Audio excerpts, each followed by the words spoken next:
Welcome to Illuminati Silver. We tell you the truth about silver. Today is Tuesday, the 29th of March 2016, and we're putting the case as to why the US Federal Reserve could justify raising interest rates. Now, before we do that, we wish to point out that we do not believe it will happen in April, but it's possible, and that any rate rise would be limited to 0.25%. Here are some justifications for such a rise. 1. Increasing inflation. Year over year, core CPI, which is excluding food and energy, came in at 2.33%, up slightly from the previous month's 2.21%. This is important because the Bureau of Labour Statistics pointed out in its 16th of March report, quote, "The energy index continued to decrease and was the major cause of the seasonally adjusted decline in the all items index, more than offsetting increases in the indexes for food and for all items, less food and energy," unquote. In other words, if it had not been for a reduction in energy prices, overall inflation would have been higher. We all know that one of the main ways of dealing with increased inflation is to raise interest rates. And it would only take a relatively small rise in oil prices to raise the overall inflation data up to and beyond the targeted 2%. 2. Employment data. Total non-farm payroll employment increased by 242,000 in February of 2016, higher than an upwardly revised 172,000 in the previous month and beating market expectations of 190,000. The unemployment rate was unchanged at 4.9% and again was within the Fed's target of below 5%. The number of Americans filing for unemployment benefits was 265,000 in the week ended March 19th, an increase of 6,000 from the previous week's revised level of 259,000, while staying below market expectations of 268,000. This marks 55 consecutive weeks of initial claims below 300,000, the longest streak since 1973. 3. Stock market levels. One of the concerns that the Fed has when raising rates is the impact on exports as the result of a rising dollar and its consequential effect on the stock market. Well, interestingly, we took a look at the Dow Jones Index and the S&P Index on the day interest rates were raised on the 17th of December 2015, the last possible moment the Fed could raise rates in that year, and was the first time rates have been raised for 7 years. On the 17th of December, the Dow Jones Industrial Average Index closed at 17,495. And yesterday, the Dow Jones Industrial Average Index closed at 17,535, some 40 points higher. On the 17th of December, the S&P 500 Index closed at 2,041, and yesterday it closed at 2,037, just 4 points lower. So what is the point we are making? Well, everyone has said that raising rates means the stock markets will crash. Well, they haven't. Yes, they did go down initially, and 3 months later, they are back to where they were. Now, we can debate whether this is manipulation or not all day. Nevertheless, you can be confident that the Fed will see this as a controllable event and may indeed be tempted to raise rates again, knowing that its impact may only be momentary and will help ease any bubble which may be developing.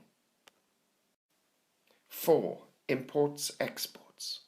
Data published yesterday showed that the US international advanced trade deficit in goods increased to $62.9 billion in February from $62.4 billion in January, as imports increased more than exports.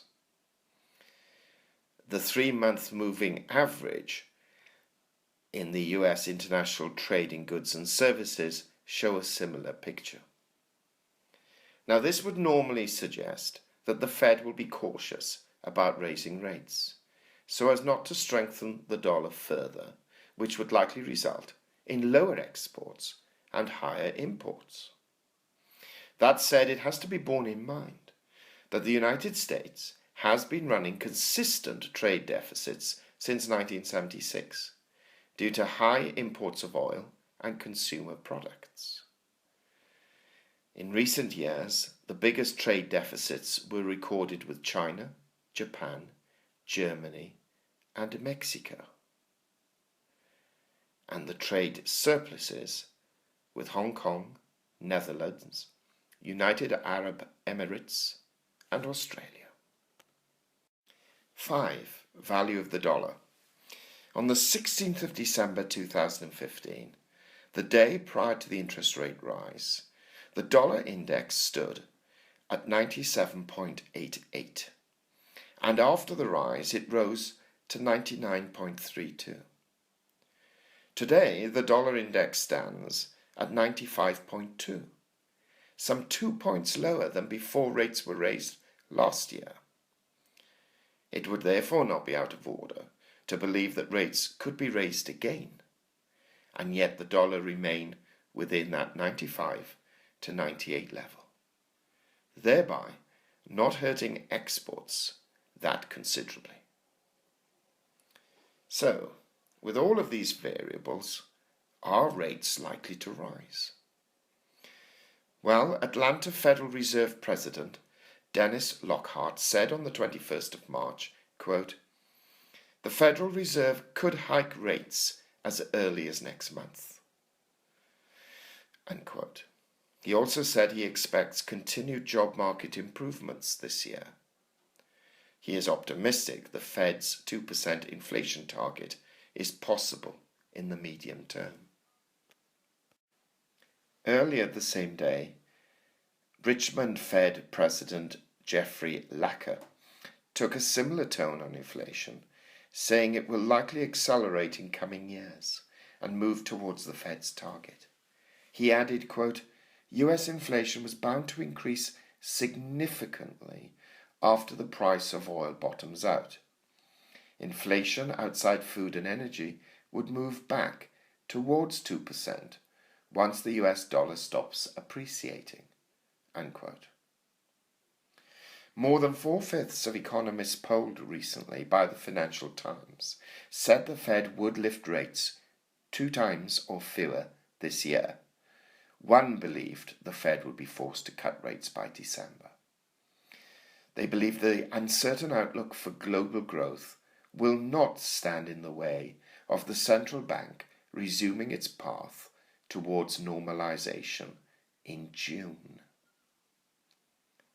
However, earlier today, Janet Yellen stated in a speech at the Economic Club of New York, quote, "Volatile oil prices and China's slowing growth, coupled with how soon domestic inflation would reach the Fed's 2% goal, were key factors guiding the Fed towards taking a gradual approach on raising rates." Unquote.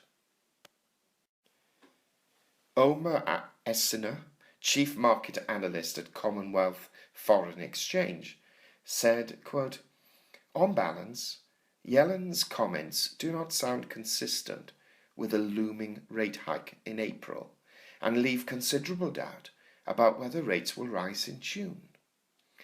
Given that her tone contrasts what we heard from various Fed speakers last week, Miss Yellen's comments are likely to prove, once again, frustrating for dollar bulls, unquote. Our view is quite simple. Providing the government statistics are accurate, another 0.25% rise in interest rates is quite possible, based on the factors already mentioned. We feel, however, that the Fed wishes the dollar to remain at current levels for the time being, to aid exports, and meanwhile, Yellen and her fellow Fed members will continue with the hawkish and dovish comments to manipulate the dollar value without having to raise or lower rates. Nevertheless, we stick by our forecast that rates will rise once this year. When, no one knows. But the Fed realizes that it has to be seen to follow through at some stage, as it did last year, in order to maintain its credibility. For interest, silver prices fell earlier today to as low as $15.07, and now stand, as a result of Yellen's dovish comments, at $15.34. Who says no one cares what she says?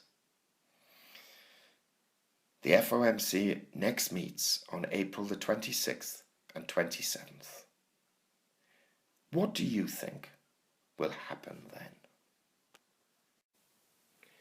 We hope you have found this video interesting and informative, and if so, please give it a thumb up and share it on Twitter. Also, kindly visit our website at www.illuminatisilver.com and look at our Facebook page, which is updated daily at www.facebook.com/IlluminatiSilver. Disclaimer: Illuminati Silver owners come from a background of banking, international wealth management and economics. Having now retired from these worlds, we are not qualified to give investment advice. Therefore, this and other productions must not be deemed to be giving such advice and merely represent the personal views of its owners.